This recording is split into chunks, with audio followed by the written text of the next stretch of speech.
We're going. All right, it's Friday, last day of July. Wow. I know. Where's the summer going? Yep. You and I are both back in the office, although not recording this together, recording it separately from our offices. But And we're it not does wearing feel the like, standard shirt like we usually do as well. yeah, it does feel kind of like we're um, back in the office more. This is starting to feel a little bit like my standard way of doing things, I think, for the time being, in the office for a few days, working from home for a few days. It kind of keeps the number of people at the office thinned out, which is good, but at the same time, it feels a little more normal. Yeah. The fun of working at home is worn off. Yeah. And you guys and your family have a little celebration today, don't you? Yeah. So Andrew's graduating. Well, graduated. So instead of a graduation party, it's kind of a send off to college. Although with all the colleges closing, I don't know what it is now. It's not a Yeah. send off to college. It's just a celebration, I guess. So Yeah. Well, eat tacos congrats. from the taco truck kind of night.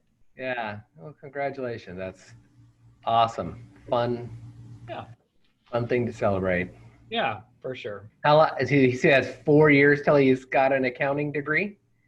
Yeah, something like that. He's taken intro to accounting, or he's supposed to in the fall, so that's kind of funny. Does he have any real interest? I mean, I think he kind of does. I mean, I told him, and we're gonna alienate all the people out there that have a business management degree, but I kind of told him like, hey, if don't get a business management, get a more specified industry, whether that's marketing or accounting. You can do business management if you want to.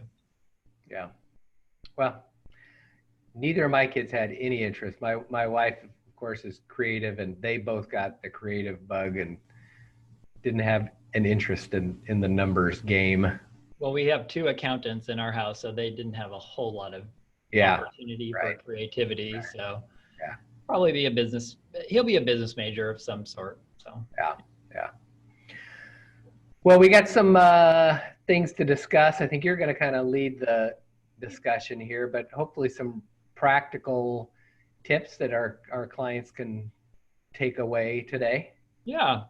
yeah, just kind of cruising the news for some updates on things that are happening. The first thing that I actually saw was some additional guidance regarding RMD relief. So your required minimum distributions. Actually, if you took a required minimum distribution in 2020, you actually have until August 31st to actually put that money back into your retirement account, and you don't need to make a distribution at all. So I think there was some people were unclear on if they could put the money back if they had already taken it. And now you have until August 31st to be able to actually put that money back.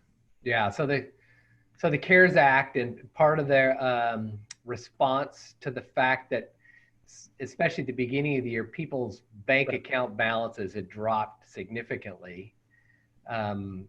They got rid of, or they suspended the requirement for people to pull money out of their IRA accounts, those accounts whose values may have dropped. It would almost double the injury of a drop in the values if you couldn't leave those funds in and hopefully participate in the balances coming back up again. So they suspended those RMD requirements to pull money out of IRAs.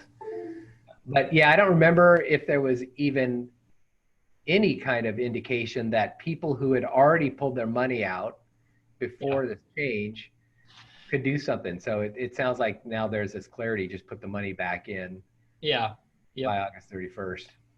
Well, I think actually there was like kind of the 60-day, like your typical 60-day, put them, if you take a distribution out of IRA, you could put the money back in 60 days. But this kind of gave a firm date related to the CARES Act, I guess. Yeah.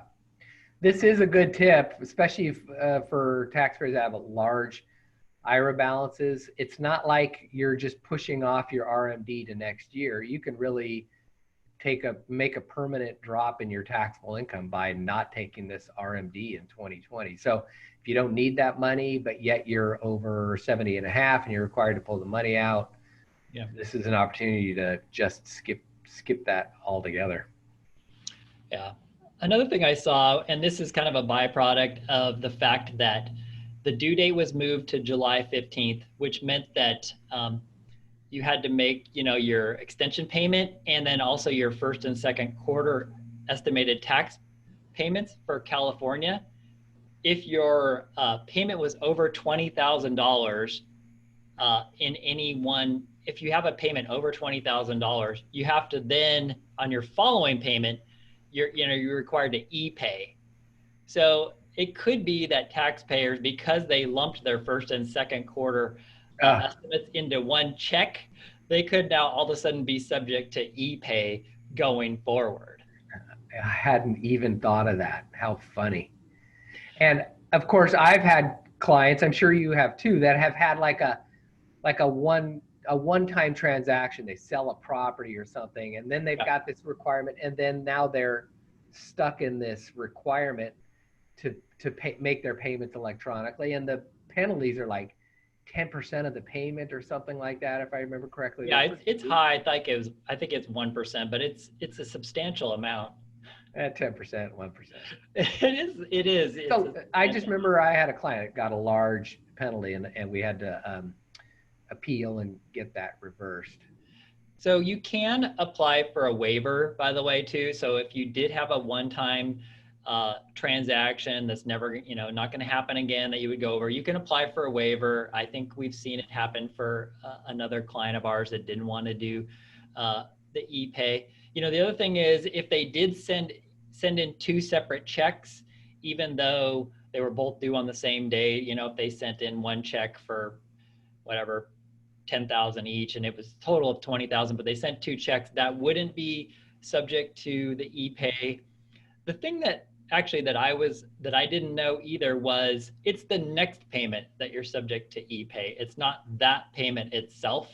Yeah. I hadn't gotten clarity on that, and now I do. So the next, and they'll send you a notice. They'll send you a notice to say, hey, now you're all of a sudden subject to e-pay.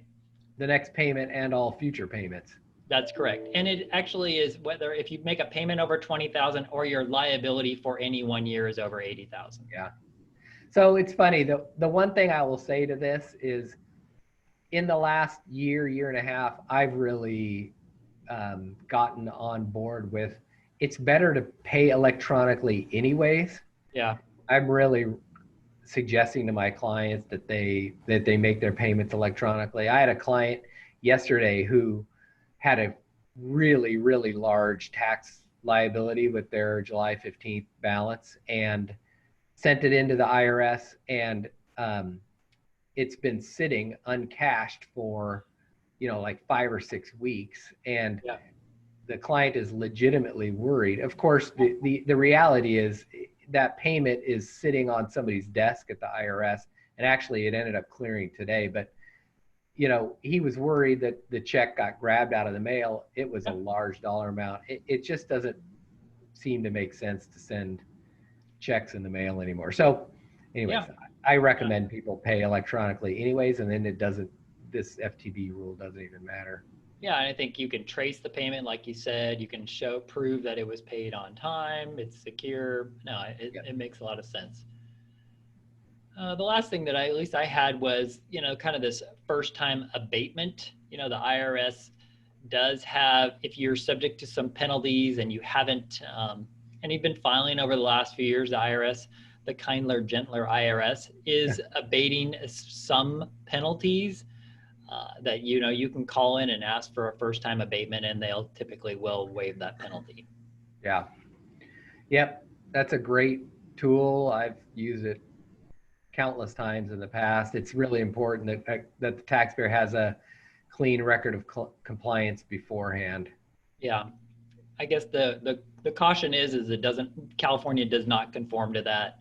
Yeah. So while it is a great tool for IRS, California, you're stuck on those penalties. Yeah, I have used it. It may not have been the first time abatement, but I've used the small partnership one, which is a federal rule, but I've used that with California and said, hey, this would qualify under the federal one. They have no requirement to follow it because it's not It's Right. not California, but I've used that as a, I don't know, a way of saying, hey, if it's good enough for the IRS, it ought to be good enough for you, which doesn't That work. one, you know, so I think the hard part about that particular one is everybody has to be an individual, I think, individual members of the partnerships, as opposed to, I don't think you can have any corporations that are partners or partnerships or trusts. I think it's got to be, all the partners have to be individuals, I think, but I'm not Yeah. sure.